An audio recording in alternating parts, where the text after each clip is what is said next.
Back again with Chapter 19, Where Did Your Heart Go? Part 2, and we're on Saturday the 2nd of July 1988.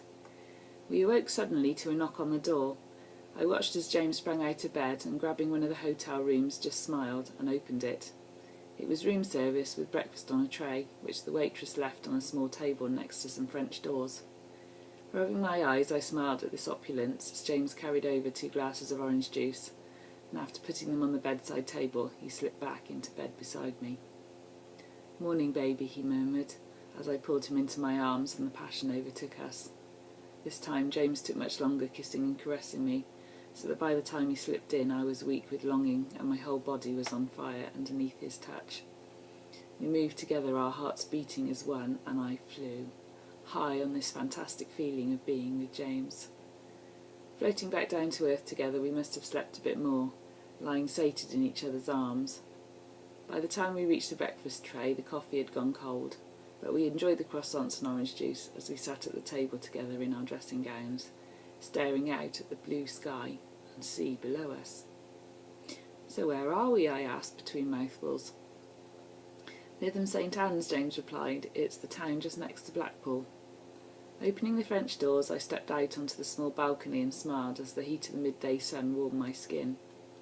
"It's a fabulous day. Shall we hit the beach?" I asked, as James slid his arms around me and rested his chin on my head. "Sounds good to me. Sure, I packed some towels for the beach. Hope you have your bikini." "Yes," I replied as I turned around, and on tiptoes I reached up and kissed him again. "If you keep doing that, I don't think I'm going to manage to leave the room," James breathed, his hands beneath my dressing gown already. "Come on," I replied as I dragged him into the bathroom, and after showering together we packed a bag and dressed for the beach. We sauntered along the promenade until we found a secluded spot.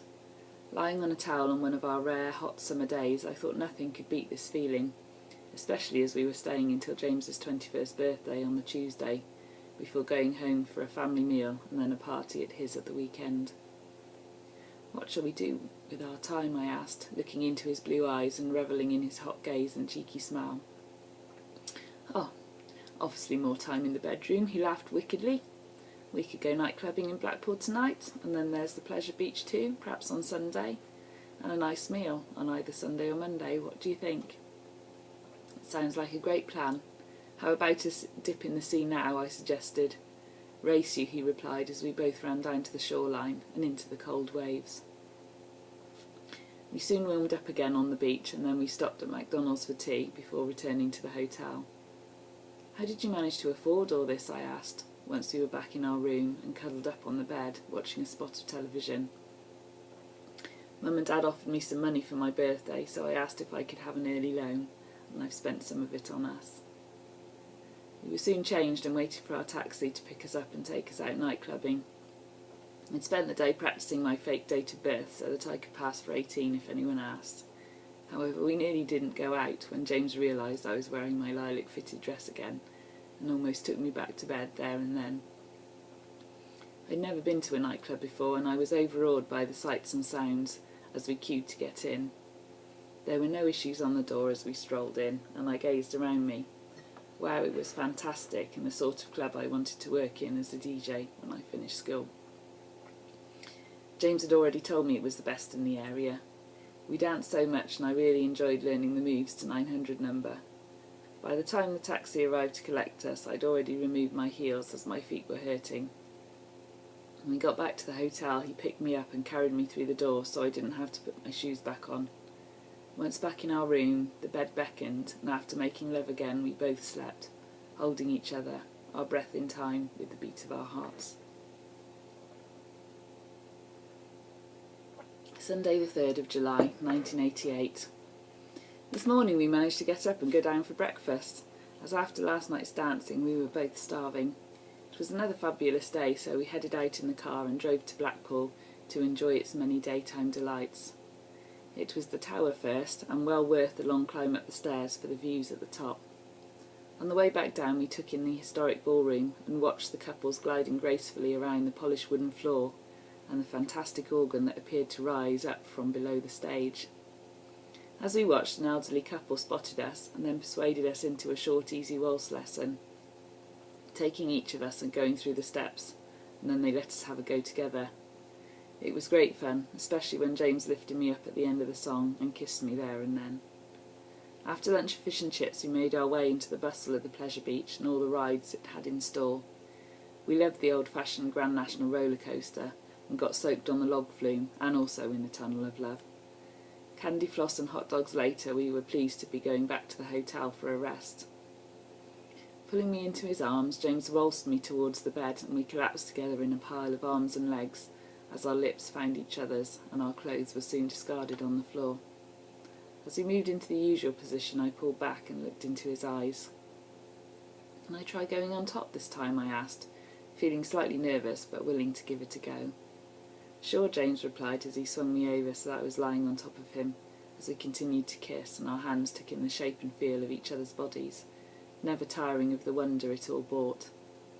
Carefully I positioned myself and then gently lowered onto him.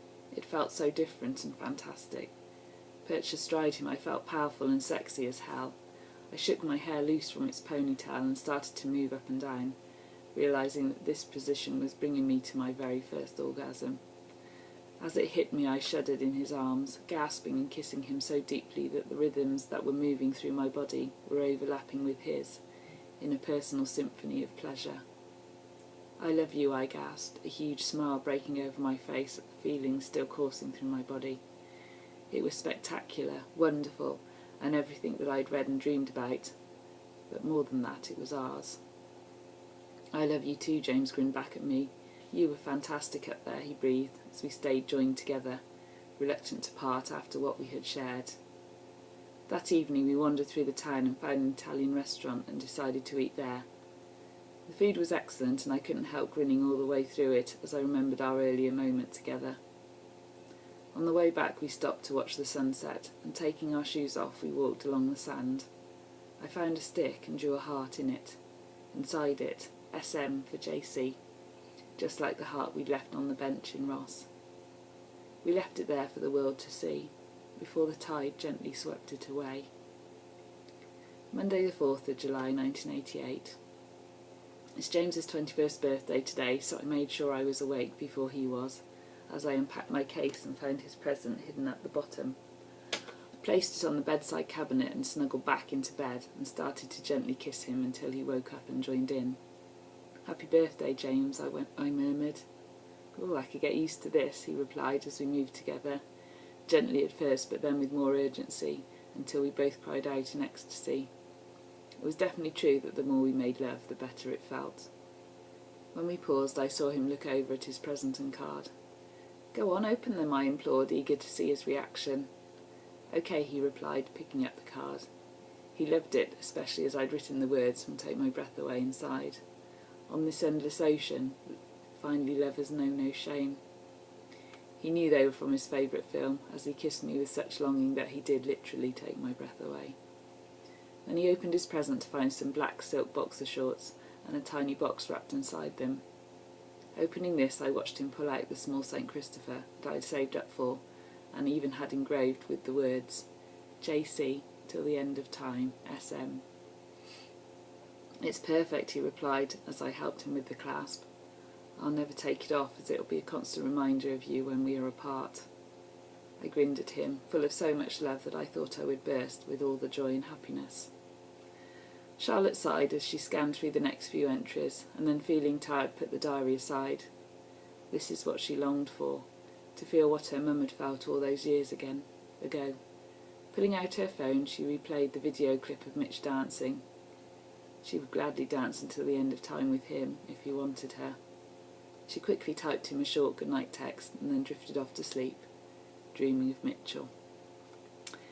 Well, that's the end of chapter 19. Really hope that you've enjoyed it. As always, please like and share and maybe subscribe to my YouTube channel. It would mean a lot. And feel free to comment on anything that you like or you didn't like. Also, if I am reading too slowly, you know you can get your hands on a copy of the book. It is available on Amazon for 99p or $1.53, I think it is at the moment. Or as a special offer, you can now download it for absolutely free directly from my website, which is www.audrinalane.co.uk. Anyway, I shall have to sign off now and speak to you again soon with chapter 20. Bye for now.